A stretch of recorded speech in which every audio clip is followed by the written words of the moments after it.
Hello, this is 52 Weeks Live. 52 Weeks of Design. Why do I always not say that? 52 Weeks of Design Live. I'm Alexa, and today is the rain check with Darren. Hi! That was so Hi. fast and so successful. I love What? it. Oh, I'm It's fast. connecting so quickly. Yeah, How I don't are mess around. you? I'm good. How are you?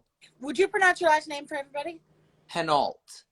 Okay, I get asked that about you a lot. They're like, "Do you say Henault? Do you say Henault?" And I'm like, "I believe it's Henault." It is But Henault.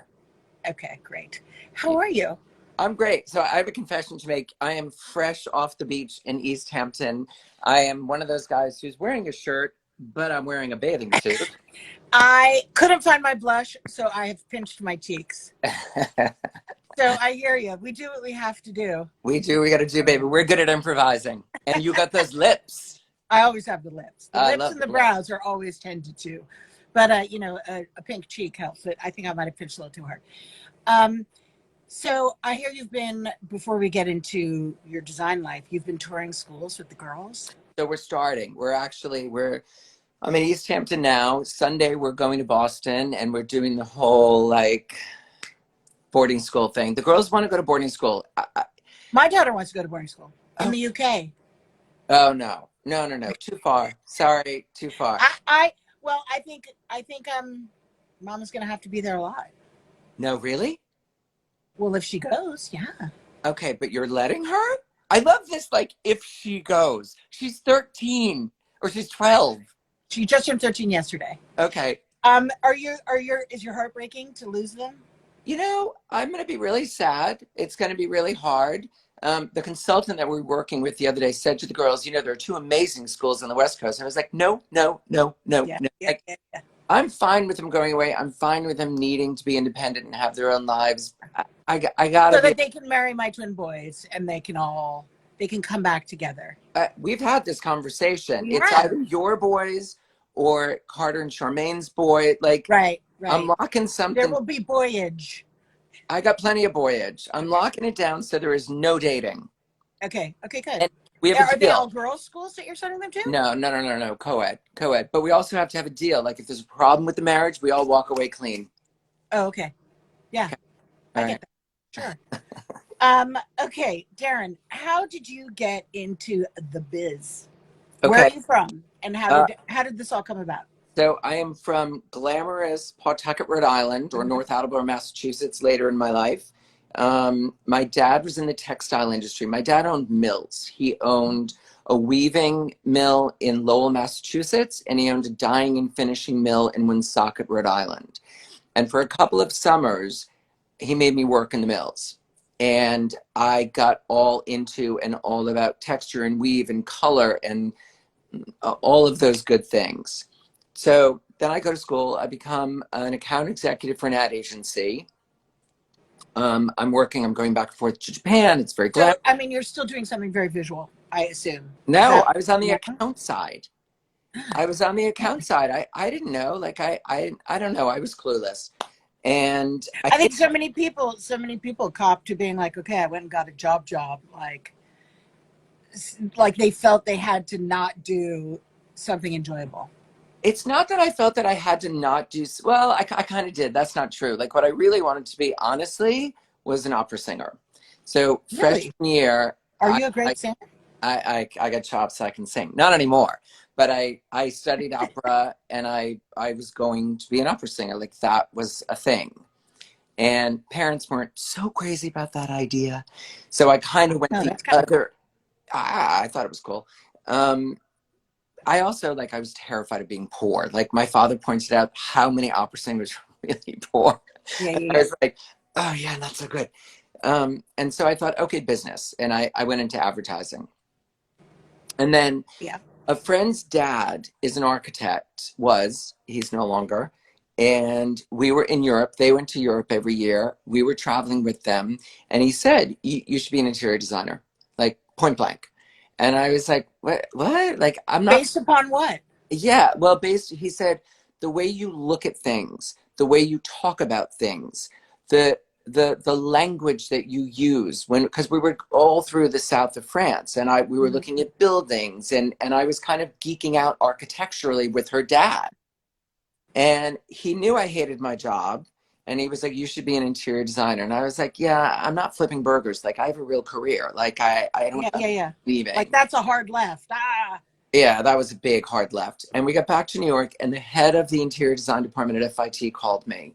I can't remember the guy's name right now, Marty something or other, long gone. He called me up and he's like, hi, I'm a friend of Norman Rosenfeld's. I want you to come in and take a class. And wow. I was like, no, no, he said, I want you to come in and talk to me. And I was like, this is really great. It's really nice. I'm not coming to talk to you. I'm not changing my job. The Oh, guy it was said, like a look, decorator's intervention. it was a decorator's intervention. That's exactly what it was. And he was like, you got to decorate. He's like, please come in and talk to me, because if you don't, Norman's never going to leave it alone. Yeah. Like, he's a pit bull.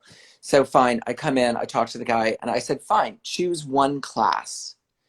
I will take one class. And he chose a studio class. Hmm. And literally in 3 weeks, I had quit my job. I had printed up business cards that said Darren Henault's Interiors. Anything about interior. I knew nothing. Like, I knew nothing. But I was like, okay, I'm going to do this. And somebody asked me if I would make slip covers for them. So I bought a sewing machine and I had somebody teach me how to sew. And I made slip covers for like Can you two make some clients. covers for me? No. I would be so psyched. Yeah, now I would be unaffordable making Yeah, slip yeah, yeah. covers. Then I was totally reasonable. Yeah. Um, and that was it. That's how the whole shebang started. So I feel like did you continue studying at FIT or you were just off to the races? I continued studying at FIT, and I think I made it through like a year and a half. And I already had a college degree, and I was getting work. Yeah. And like magazine editors were calling, like people Yeah. were paying attention to me, and I was just like, okay, this is crazy. And I mean, nothing is ever over, but I feel like that's a generational story, yeah, because there's so many people who thought, oh gosh, I can't do design, I should be an accountant, or I should be an executive, or I should do whatever. And then because it still wasn't quite as structured in education as it is now, yeah, you didn't have the intimidation factor of thinking, oh, I have to have, you could make the leap of faith and have it, because the construction of the career seemed looser. less rigid or Yeah, less defined. yeah, agreed. But I want to tell you about the intimidation factor, because I don't know what impression people have of me and my career. And so I've been an interior designer for what, 35 years now, 30 years, for a long time. And I get good work and I get attention and it's all great. Recently, on this past Wednesday, the Institute of Classical Art and Architecture, they were doing a house tour of the great Hudson Valley houses. Yeah. And they included my house and gardens on the tour. And Peter Leiden, who's the head of it. Peter already texted me. He was like, oh my God, it was amazing. Oh, that's so great. Yeah. See, like, so this He is was what I blown want to, away. this is what I want to share. What I want to share is Peter said to me, where have you been? Like, why aren't you on panels? Why aren't you judging things? He's like, you're really talented. And I said, Peter, all of your members, like Peter Penoyer and Gil Schaefer, and like all these people who are involved in ICAA, they are seriously educated people. They have major chops. And so, frankly, I've always been kind of intimidated to be really out there and be on panels. And like, I've always kind of taken a little bit of a back seat to all of that because I didn't feel worthy. And And this I'm is 56 years another old. leitmotif about that's gone through all of these 52 weeks is language. And I think as long as you can speak it, you have the chops. I mean, which you have the chops. Obviously, this is like Now, you just being silly, but it's such a visceral ability when you have it that you almost feel like it's not a proper thing. But of course, just listening to you talk about it or talk about any project, as I have, that amazing studio on the west side that you did, various things that you do, like when you speak it, when you're fluent, which you are, it reveals the expertise. Yeah. Or it certainly reveals You're something. like, or not. Sorry, good enough. Yeah, yeah. No, I mean, it certainly reveals something. It reveals passion and interest. And, look, I'm self-educated. I went all over the world. I made a point of going all over the world and looking at things. Like, we're going to Sicily in a few weeks. Praise Jesus. We're getting on a plane and going somewhere. And we're working with this fancy travel agent in the UK. And she was like, oh, well, we can do this. And then I was like, no, find me artisans. Like, I want craftspeople. I want down and dirty. Don't send me to a store. Send me to somebody's studio. Like, and that's what I get off on. And I think it's because I grew up in the textile industry with a father who made stuff. My Mm-hmm. dad used to, we would get new clothes. And my dad, we'd come home, we'd have to show my dad our new clothes. And he would always touch everything. And it was never like, oh, I don't You're like like, it was a little creepy. no, no, no. It's a little weird. Touching me. I'm still wearing those pants, Dad. No, it was not that creepy. Actually, that's funny if you knew my dad because he's so like not creepy. Right, right, right. But it would. I'm a texture guy. Like, I want to go to the artisan studio. I want to see how Yeah, things make. genuine What? interest in your field. Genuine interest in your field is like the numero uno requirement. Well, it's also, in all honesty, like, how can you design anything unless you know how it's made? If you don't know how it's made, Well, well, okay, we know a lot of people who do that, no, but but I mean, I couldn't whittle a table for you right you now if you asked put me. a table, but you know how a table's made, and you've seen a guy where, like, I'm not saying I can do it. Okay, okay. I'm like, I oof. know how it's done. I've watched Yeah. them do it, To and appreciate the value and the worth of the actual making, the but you makers. also, what kind of a line you can create and accomplish Mhm. because you've had those conversations with the people who are actually making it. It's not a fantasy. Right, right. It's based There's on physical something. material. Yeah, it's That's based on sweet. something. Yeah, it is based on something. I think it's like, when you think about GPSs and you think, God, how did we ever get anywhere before GPSs? And Yeah, I feel like that part of our mind is atrophying. Like my sense of direction has definitely eroded. It's very important for us in design to keep attached to the makers, because otherwise it does get so separate that it is just fantasy, right? and honestly, you were talking about the ability to have a career ages ago and now and what's going on now, and I feel like there's a lot of disconnect now. I think there is a lot of disconnect about You how. sound like an old man, I Darren. know. I'm sorry. I'm, In my day, I'm we sorry. knew how a table was made. I'm sorry. In my day, tree and make a table. And at the mill, I wove the stuff. Yeah, yeah. No, Well, but yes, we just have to continually remind ourselves, because things get so easy. Because we yeah. can find and source without knowledge. Everything online. Everything's Mhm. online. And I'm like, no, I want to go. I No, want that's to a go. wonderful point. So I opened a store, and I've got Yes, tell me all about your store. I've heard amazing things. It's called Tented called or Tent, Tent? called Tent. Tent, but the website and the Instagram is Tent New York. Um, Uh-huh. And when did you open it? I opened it December 18th of last year, so about 6, 7 months ago. It was in the middle of COVID. We'd all moved up to Millbrook. I was living in Millbrook full time. It was heaven. Thanks for the invitation.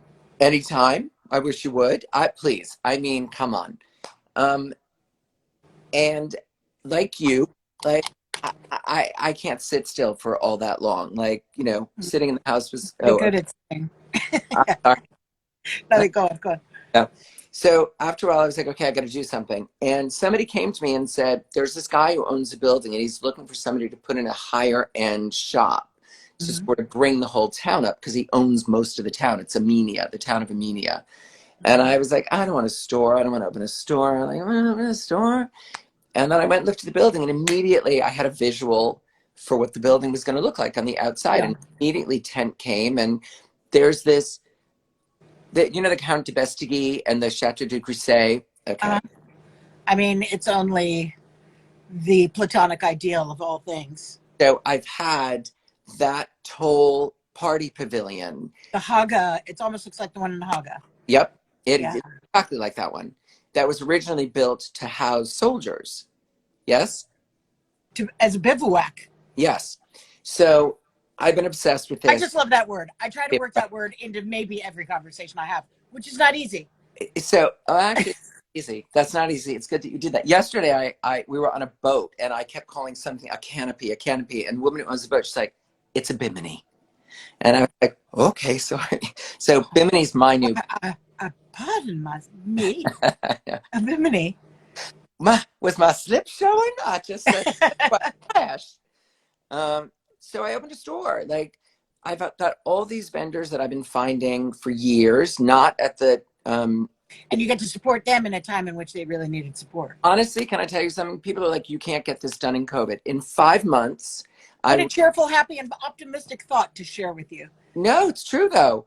In 5 months, I spoke to all these people from all over the world. They were all super gung ho to get their product to me. I renovated a building. I created a brand. I designed a bunch of furniture. I got it made. I got, And you must have sold a shit ton because everybody wants the stuff right now. December was crazy. December was crazy. Like literally the first week we opened, I thought, okay, if this is really going to go like this, I'm going to be loaded. This is genius. And then it chilled. You know what? What? A happy story is what we all need. We all need stories where people we love and enjoy triumph. I, I, I know COVID was hard and it was horrible and it was That's why we need the happy stories. Yep. Terrible things happened.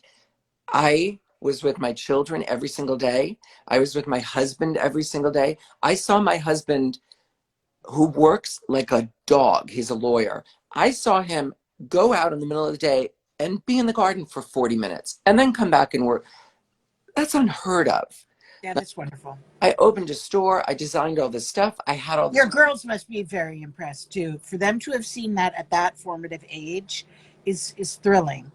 I think it was a really good thing for them to see. It's funny that you say that because Michael and I talked about that a lot. I think it was a really great thing.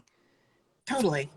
That you get up and just do it. You just get up and do it. There's no whining and moaning and groaning. You just get up and do it. Okay, I whined and moaned and groaned. Okay.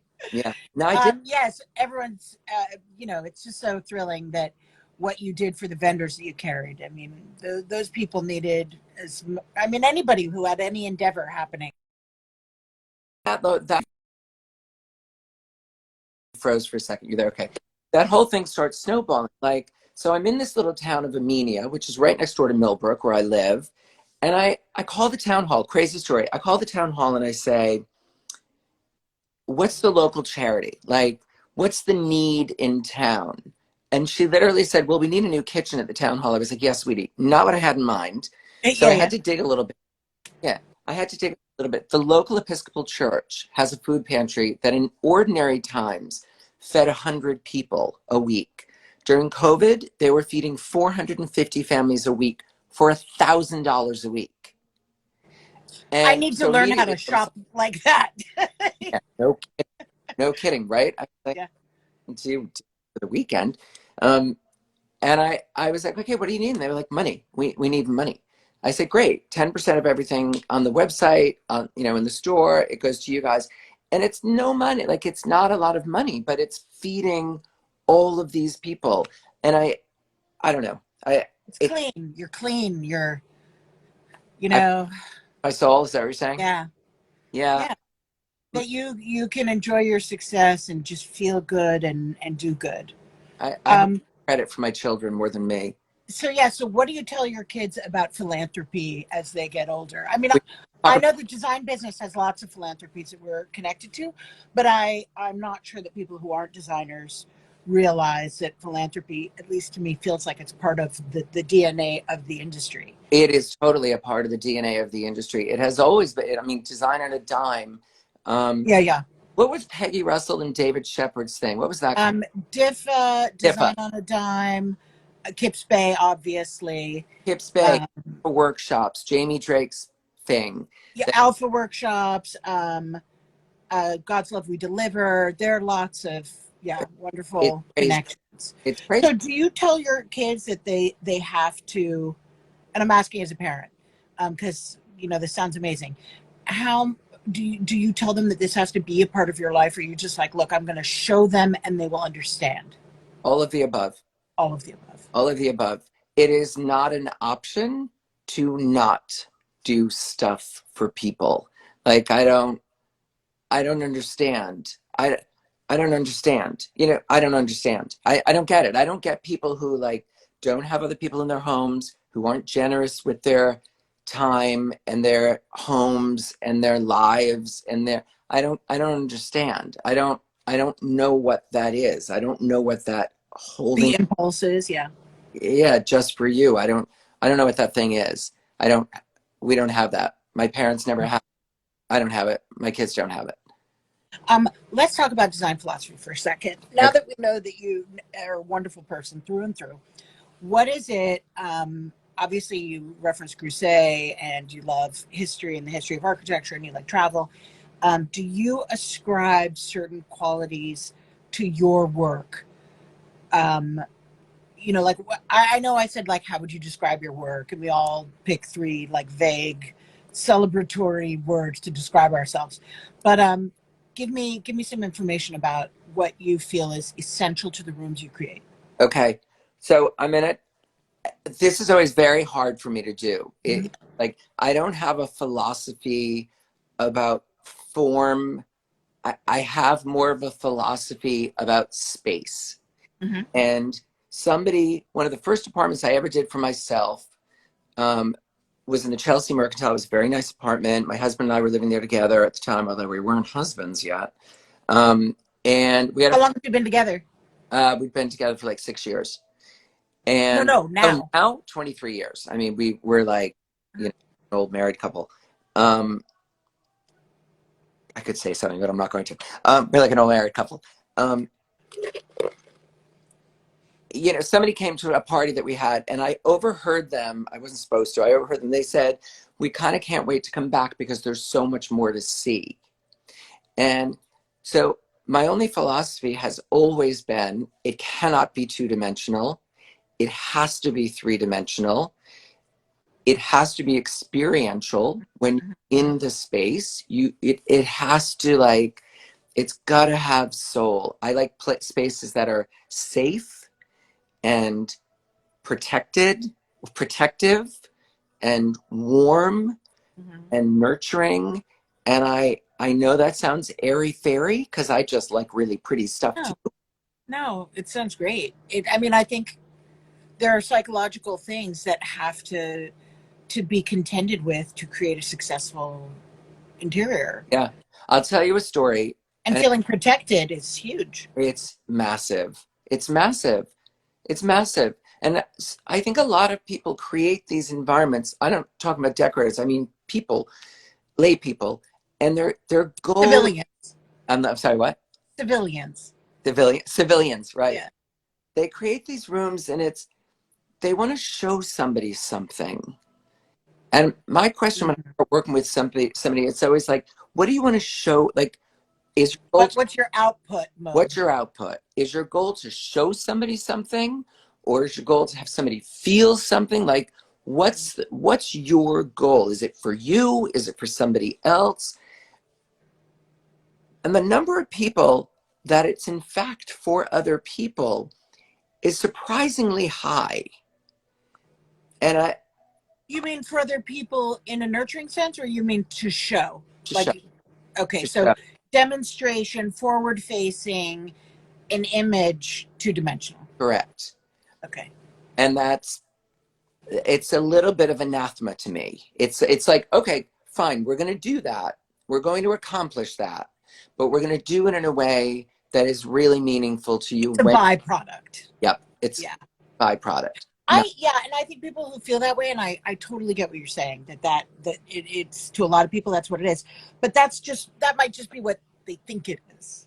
right, It's their way to express it because they hire you to understand the right. nuance. And so honestly, like there's somebody I know, a client who's on watching you right now, and she will totally agree with this. Like the reason people love working with me, because you get decorating, but you also get like, I hope if it was a successful pairing, at the end of the job, you also get a home. You really get a home.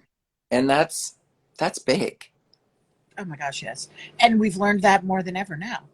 And and okay, like exactly. Like COVID was speaking to the choir right here. And Hmm. everyone's like, oh, I want my home to be more beautiful and I want it to reflect me and I want to feel good there. I living in Millbrook, I, every single room, every single square inch, every part of that house, that's me. That was done for my family, that was done for me, and it's deeply, deeply satisfying. Hmm. And Good. I want to do that for people. Like that's what I like to do for people. I, Totally. that's fun. That turns me on. That the car keys are good Where question. is Pavlos is looking wait, for the car is that your keys. Yeah, is that Nip? it's Darren. Yes, it's Pavlos. We're about to have some people over, and he's manning the grill. So something that you said just made me think, because like uh, what we all did during COVID. You going to Italy now.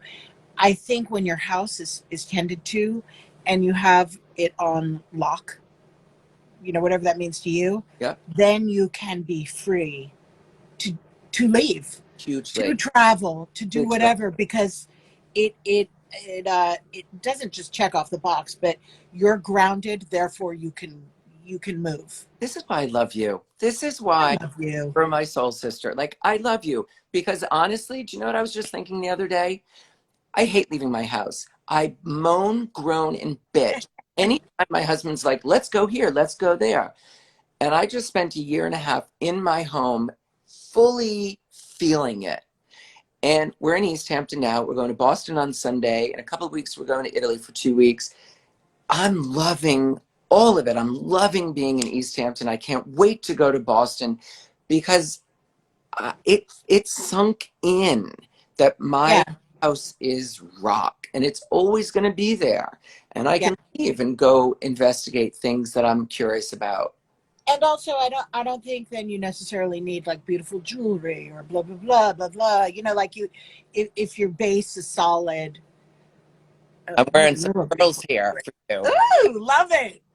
But if you, yeah, yeah, that is our dream. That's the dream of our industry. Yeah. What are some of your lifetime faves? I mean, of your projects? Lifetime faves. Um, I I can, know. I mean, I would hope that you love them all, so I'm sure you do. I So, do. what just pops to mind? So I can name three in particular that I think are pretty exceptional. There was a house I did in Beverly Hills for Meatloaf and his wife Leslie. And, oh, and he is not a beer crushing kind of guy.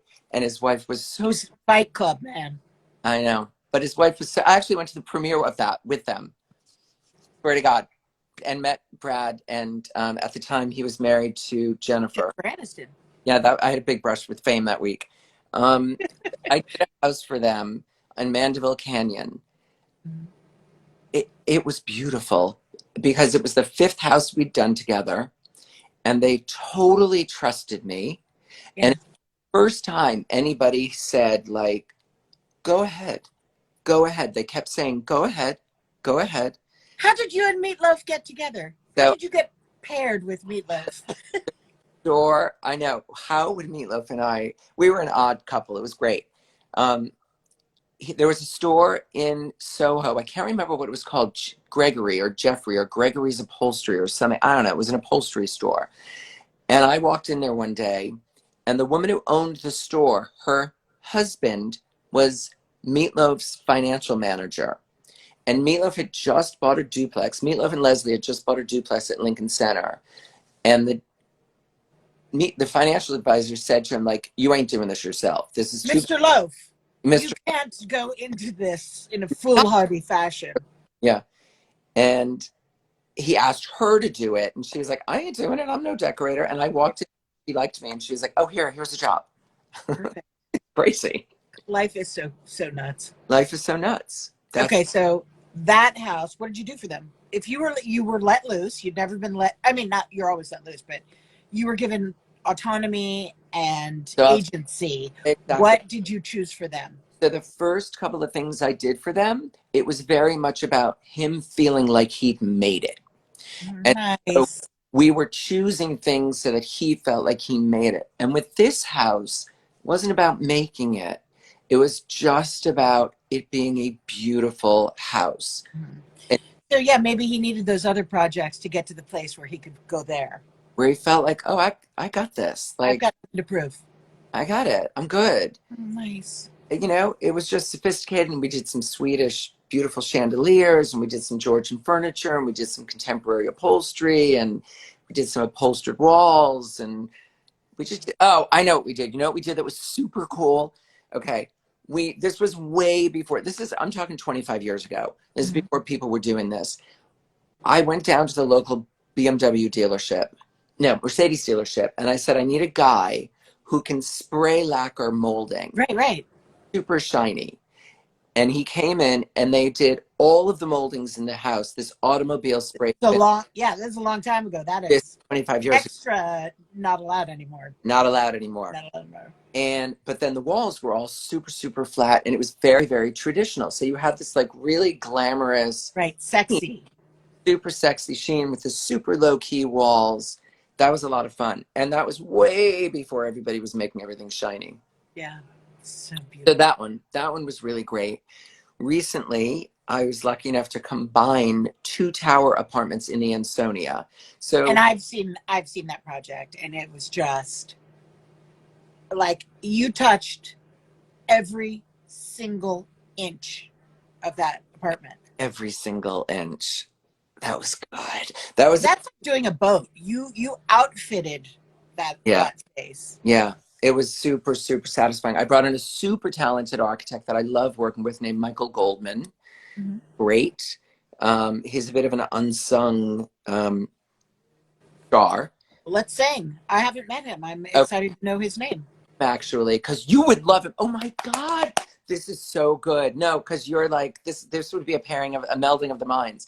He's a quirky guy. He was Terry Despont's senior architect for like 10, 15 years. Wow. So he's got chops, man. He did Bill Gates' house. Maybe I'm not supposed to say. No, Sorry. no, no. Everybody, I think everybody knows that Terry just wanted Bill Gates' house. Okay, fine. So he did, but Michael was the architect on all those jobs. He did all these insane jobs. So I met Michael. He's been on his own. He did my house. He did the combination in the Ansonia, and he's done like two or three other. Okay, I have to meet him.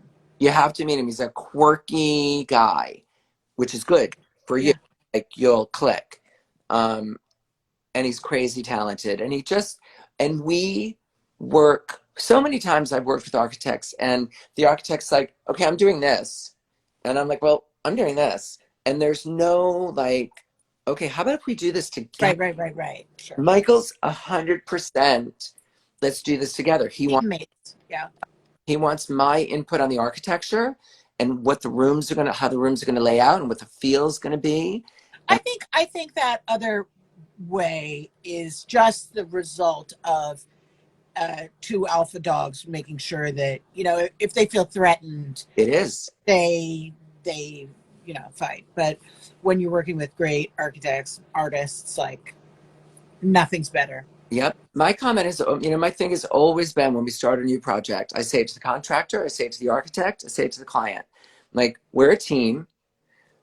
Nobody's going to outshine anybody. That is not the goal. The goal is to all bring our talents into the same room, to the same table, and let's blow people's minds. To get the client over the finish line, to help them get there. Yep. Yep. And if you have people who are willing to do that, that's a team. Like that's a team. Yeah, I worry sometimes when inevitably there are projects where there is a clash of personalities between some of it, whether it's the designer, the GC, or the architect, and I worry when that happens, besides the fact it's terrible. Yeah, And we all hate that. Like it just takes the joy out of the whole thing. But I get worried that the client will then associate bad things with their house. right. You know, like if they have just an unpleasant experience, it makes me worried for them. Like, oh God, I hope this isn't sliming the whole house for them. Yep. Totally. But hopefully it's like childbirth and they forget. Yeah.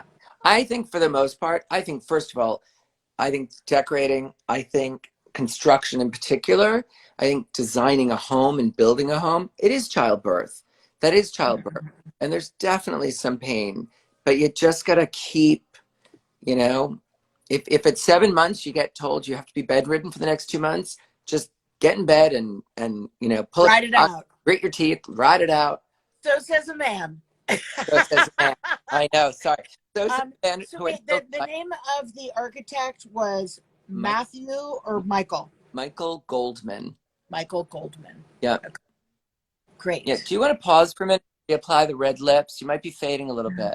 Am I fading?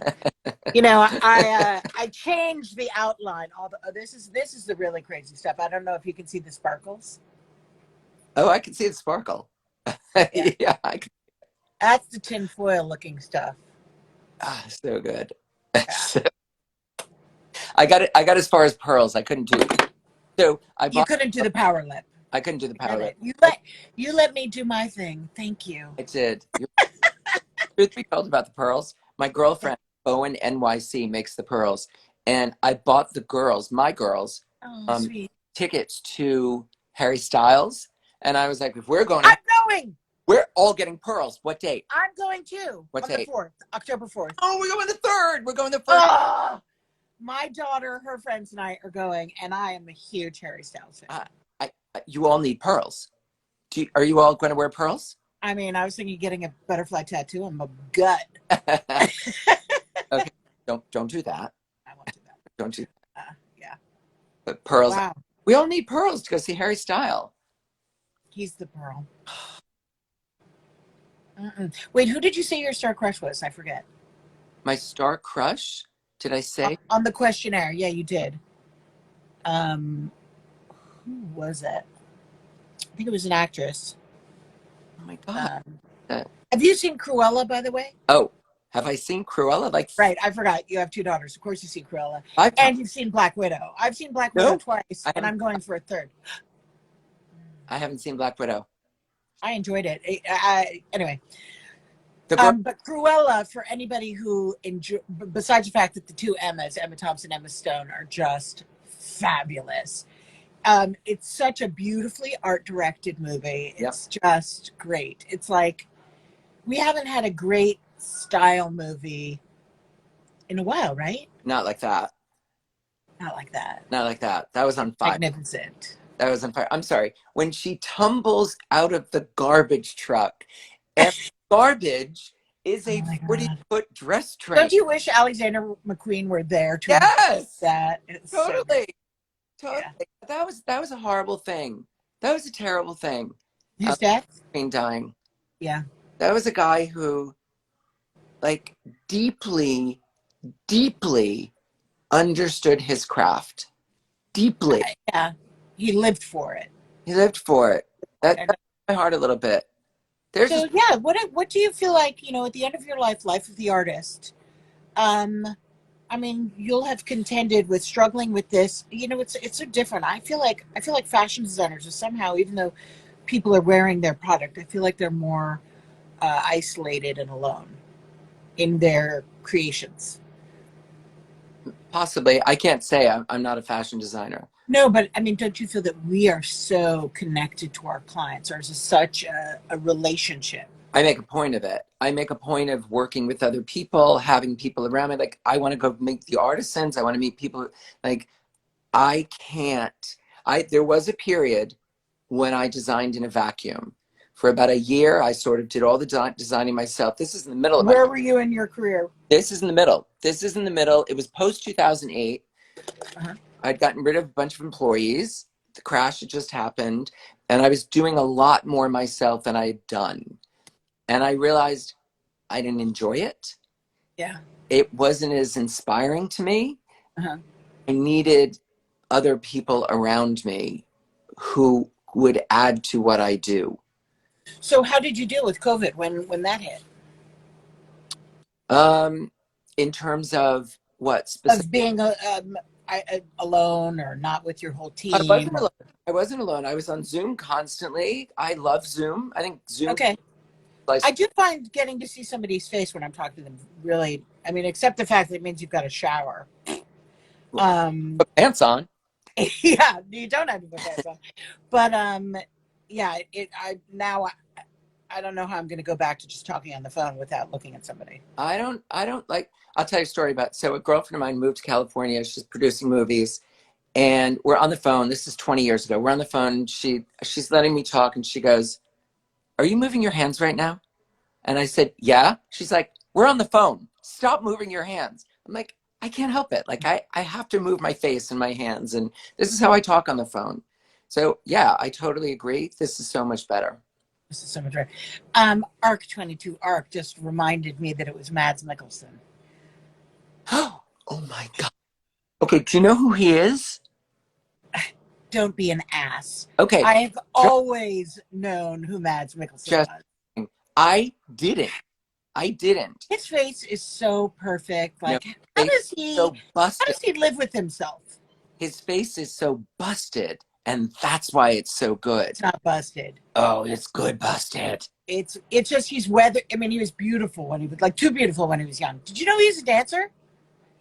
I didn't know he was a dancer. You could go on YouTube and find like him doing elaborate dancing. Ballet? Balletic, Huh. but not. I mean, you're. It's so weird because he's so lanky and tall And big. and he's kind of big. Yeah. Iffy. So Um. you're asking me that because you know that I'm on the board of a ballet company and a big fan of ballet. So anyway, um, I Do just your girls do ballet? I When you do, what do don't. you think about stage design?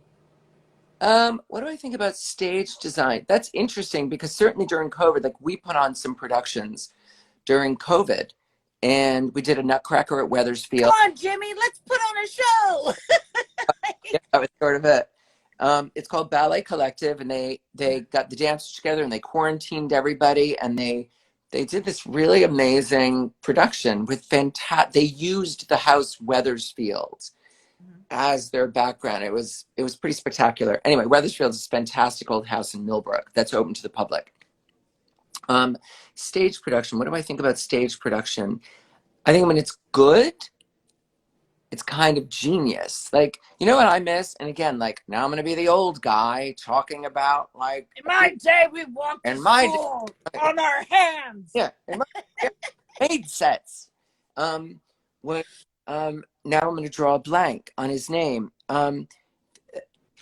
Oh God, he's got a foundation out in the Hamptons. He did these big operas with Philip Glass in the 80s and 90s. Come on, people, help us out. Somebody help us out. He did these huge operas with Philip Glass, and he did the production. He did the visuals, and I'm drawing a blank. And he's got a foundation either in Amagansett or Watermill, or I don't know. Somebody plug that in. Let's keep talking. Um, I think when the set design really supports what's going on and doesn't just distract from it, you know, some of the big Broadway things, you're just like, okay, a little much to look at. But Yeah, yeah. when they nail it, like, I'm sorry, Lion King nailed it. Like, But also in ballet productions, they're so much more um, fantastic. You know, much less structure. I'm just the longer I live in design, the more I think I should focus some energy on studying production design, if only to add, right? Well, what you were saying about the tent, the Haga tent, yeah. that's total stagecraft, It, right? and somebody said to me, I consulted with a friend who's got a store in New York, and he said, smoke and mirrors. He's like, this is a store. This is not somebody's home. You've got to like chill out on the spending. It's all about smoke and mirrors and creating the illusion. And so, Oh, so was your process entirely different? yeah, because originally I wanted to build a painted metal tent on the front of the building. And, I got a bid for it. And my husband was just like, okay, no. The answer is no. It's a store that we don't own. Yeah. And I was like, okay, so how do I do this without, and then, the scallops came out. It's out of wood with the little wooden tassels, and Yeah. and it gives the sense of flowing, but it's not flowing. It's perfectly rectilinear. It just gives the sense of flowing. So, What has doing this shop done to your design work? How has the process of creating this store what new information do you have now? there were many things. The first thing, honestly, like I had a bit of a coming of age in this whole COVID process and the ICAA, and doing the store made me realize, like, because it wasn't for a client. I wasn't just making a Mhm. client. It's for a mass public. David Roger, is that who you're thinking of? The No, foundation? no. No. Thank you, ARC22 ARC. Okay, go on. Um, it made me realize, like, I did the store, and the number of people who come in and say, this is so different from what was here, and you've really elevated the town of Amenia, and you've really added so much to the town of Amenia, and the things you chose were really beautiful. Like, it affirmed all of my fascination and all of my obsession with people making cool stuff all over the world, because I got to bring it all together, and people walk in and they're just like, I haven't seen this stuff before. Have you invited the makers to visit? We haven't yet, because Because it's too close to COVID. Yeah, it's of been course. COVID, and so we haven't. But we're starting. COVID. There's a woman in Maine who makes. I'm not going to remember her name right now. I'm sorry. She's a metalsmith, and she makes a pie server that, I'm telling you, Alexa, is the most beautiful work of metal you've ever seen in your life. And it's like $125 for this little pie server, but it is a piece of It is a life art. enhancer. It's a life enhancer. Somebody came in and she was like, you know what? I can't really afford this, and I don't even serve cake. I'm going to hang this on my wall. Oh, that's And great. I was like, praise Jesus. Like, Yeah, yeah. Value is not necessarily it's in the function, but it's in the making. Somebody just said, are you thinking of Robert Wilson? yes, Robert yes, Wilson. Robert, Okay. thank you so much. And yes, this fabric on the headboard is Fortunian. I found it on my honeymoon. I didn't find it. I got it on my honeymoon with Pavlos when we were in Venice. Yeah, Um, completely clocked that was Puccini, and I'm like, the girl's got. it's because we're having people over. Every other blessed space in the house is taken, so I Yeah. had to come up here. That other great thing about COVID is every room in your house got used. Like, I had one child in one room, I had one child in another room doing school, I had a husband, Yeah. lawyer in another, I had me being a designer in I had me in a corner weeping. Why were The you weeping and rocking room. why were you weeping? What? Why were you weeping? Like, what's going on in the world? I know. I know. It was crazy. Yeah, and it still is. It still is. How can that be? How can that be? We talked to friends of ours in Australia yesterday who are just on super duper lockdown. Yeah, So I know. Look, I don't mean to. Oh my goodness. Okay, wait. I've got you for 10 more minutes. oh, What are you working on right now? what are we working on right And now? we haven't talked at all about color. And I know your texture and I know your experience. Where are you in your world of color right now? I'm a Farron Ball guy. Like, I am. I, Yeah. I have been since the day I discovered it. I will be till the day I die. Those grayed off Yeah, tones, yeah. just It's like a flat note it's or a flat sharp. note, and then Yeah. you can gild on top of it if you Mhm. choose to, or you can leave it alone. It's like what I was telling you, the house in Mandeville Canyon. I think this color is Teresa's green. It's Or either or it's a version of or Teresa's it's green. ball green. It looks like ball green. No, it's Teresa's. Okay. All right. All right. No, no, no. I'm not questioning you. I'm just like, I'm that. Teresa's green, which I read as blue. There are huge fights in our office about what I consider blue and that other people see as green, and what I see as periwinkle that other people say is blue. I'm It's like, that's clearly purple. story of my life. So working in my dad's mill, mixing chemical colors, powder colors to create a color, an end color. I do what you do. I look at something and somebody will say that's green, and I'm like, well, it's very blue. Yeah. Green. Yeah. Is it a blue red or an orange red? I Yeah. mean, yeah. It's not a color. It's 6 colors that became that color. Though I'll have clients who are like, so what do you call this? This sea foam aqua. And I'm like, blue? They're Mrs. so Blanding's dream. disappointed. Mrs. They're like, You know Mrs. Blanding's dream house? yes, of course. Okay, fine, fine. You know, Um, I would like my living room to be the yellow of the underside of a buttercup yes. in August when it's just rained, and the painter's like, yellow. Yeah, yeah. My father would have very descriptive terms like baby shit brown and cat piss green. This may be no, this is obviously electric cat piss green. Right. But yeah, and he used them like for real in the office. He'd be like, where's that cat piss green? So do you use Jam Limited?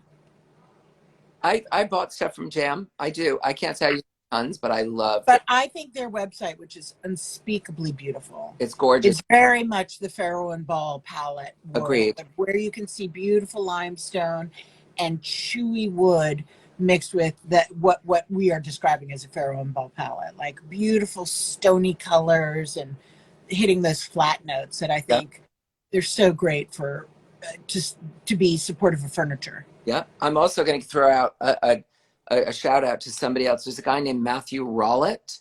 Do you know Matthew Rollett? How do you spell that? I think it's Rollit.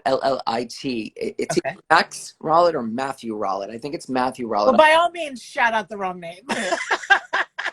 I follow him on Instagram. He's an English guy who's got an antique store and a design shop, and he's very sort of on the Jam vibe. Yeah.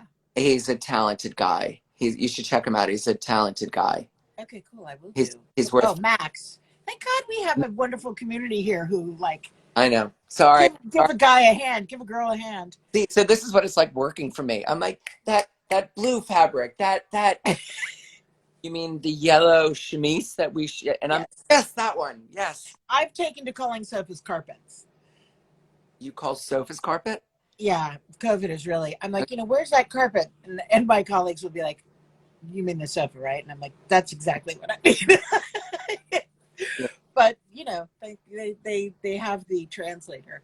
Oh no, it's not Jams Limited. It's Jam JAMB. Yeah. Ltd. Yeah. And Chic by Design LA. You're welcome. You're gonna flip out. I have the Ashley mantle in my dining room, and it makes me so happy. Wait, what are you talking about? You're not talking about in London?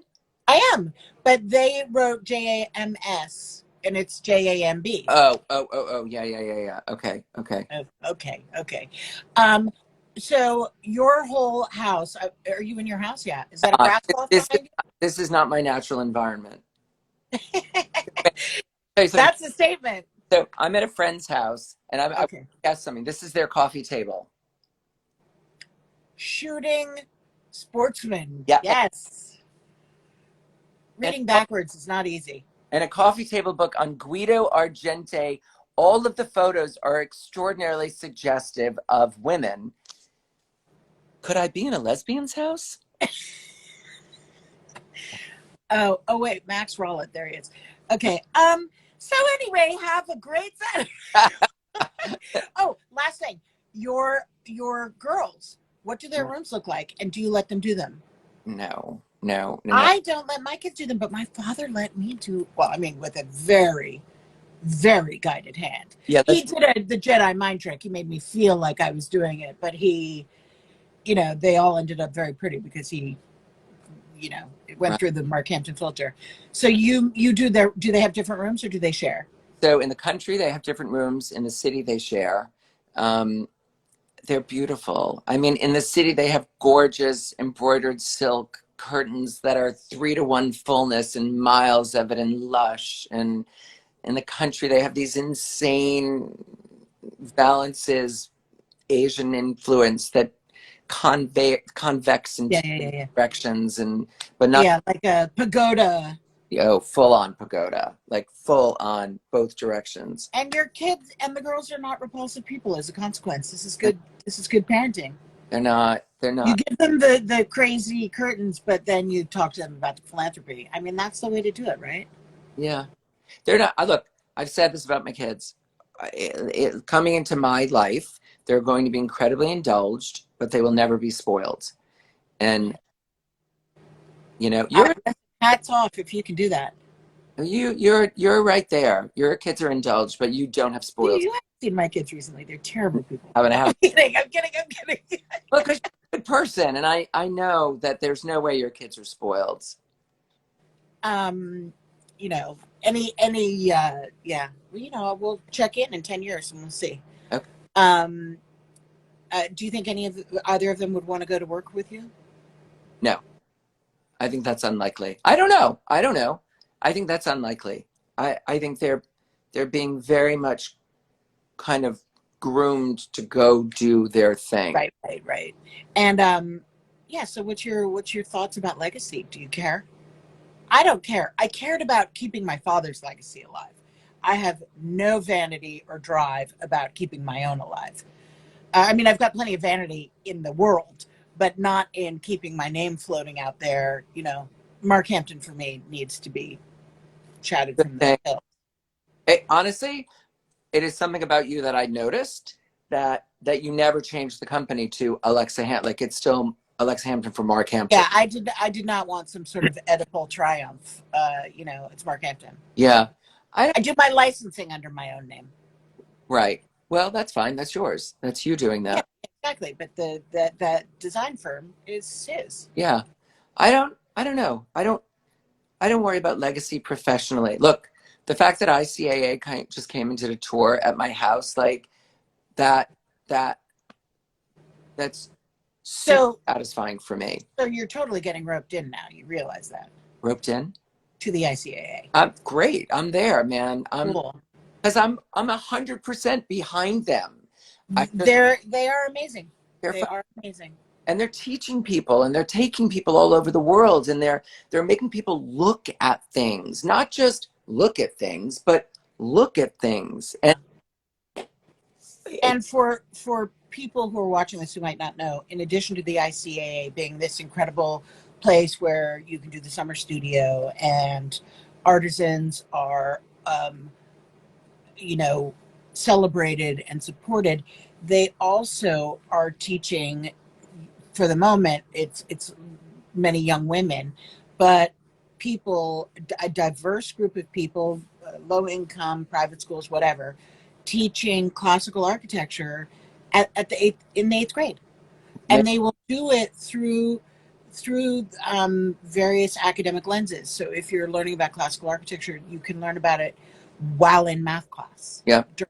With their program, you get to go to museums and meet with the curators. I mean, this is like an incredible thing to let kids be exposed to, or young adults, because they, not necessarily to create little architects or little artists, but because it's a part of their life. It's just something that they should have access to and appreciation of, and that they can enjoy. You use the word that I use all the time, which is exposure. Like, so one of the things somebody said, what are you going to do if the local kids in Amenia come in who clearly don't have any money and can't afford to buy anything? And I was just like, bring them on. Like, if a cool store had opened in Pawtucket, Rhode Island, when I was 8 years old, and this little gay boy walked into a cool store and saw beautiful things, like, I would have been on fire. Yeah, if it opened the imagination. So bring it on. Like, I hope kids are coming into my store and just walking around and poking around. Like, a group of teenagers came in and were just poking around. And Yeah. I was like, awesome. What do you guys want to know? Like, what do you? Yeah, and design is like available to anybody of color, anybody of different means. Like, we can all do this. We just have to be shown that we can. And it'll save you. Like, it'll save. There are people who are in not great places, and this could be the thing that saves them. And I know that sounds melodramatic, but I kind of mean it, because it's just a window out. Do you draw or paint? I'm not great at either. So I'm not great at either. But when I do, once every 8 years or something, pick up a paintbrush and paint something, it's amazing to me how 8 hours can go by and I haven't looked at my phone. Yeah. And then again, this is like a blue moon situation, Yeah. but yeah, it is a saving grace. Yeah. It is something you can do, and it doesn't need to be drawing. It can just be being exposed, whatever, where all of a sudden you're transported and you're not in your daily grind. Yeah. I can see my daily grind is that, like, Yeah. I can But work, that's not a grind. it's not a grind. I can work on a floor plan. I can just keep moving furniture around till it is where I think it needs to be. And 3 hours can go by and I'm like, wait, what? I just spent 3 hours doing a furniture plan. You got stuff to do, buddy. But it's joy. Yeah. I have a last question, and that is, recently I've been talking to people about how when we, hey Trudy, when we work for a client, when we're finished, the job is more or less done when Yep. we leave. Yep. But for ourselves, we don't leave our premises, so it never is finished. Do you overwork your own house? No. You keep changing it, No. or is there a point at which you say, I'm finished, and No. you put down the pencil? I'm done. I put the pencil down. Good for you. I can't. I can. I put the pencil down. I need to learn. I don't like the arm of the sofa starts to wear thin. It drives my husband crazy. He's like, get that reupholstered. I'm like, no, it's done. Like, I'm done. That's the weird thing about having a store. I'm used to doing things and it's done. The store is constantly changing. Yeah. I'm like, oh my. That's a wonderful thing for you to have as another stimulation. It's a really interesting thing for me, particularly because I do put the pencil down and walk away. So I can't put the pencil down. Yeah, which is awesome. Yeah. It's awesome that you have both. My mother always would say to me when I was drawing, like, you're finished, put that pencil down. You're overworking it now. Yeah. It's hard. Sometimes it's hard to know. Yeah. Anyway, thank you so much. Thank you for rescheduling. Thank you. I can't believe your kids are going away to boarding school. I'm glad we were able to talk now. 10 years later. 10 years later. 10 years later. All right. Well, yeah, that's crazy. That was 10 years. That was 10 years ago that you and I lived in the same building. That was 10 years. Crazy. It's crazy. It's crazy. You need to come and visit. I would love to. Yeah, Abdul. Come and see Abdul and me. I'm there, man. All right. I'll come visit. Well, I love you, and I will come visit Millbrook and Amenia in particular because I want to see Tent. I would love you to. That would be. And the website is what again? TentNewYork.com. Awesome. Okay. Thank you. Love you, Darren. Great.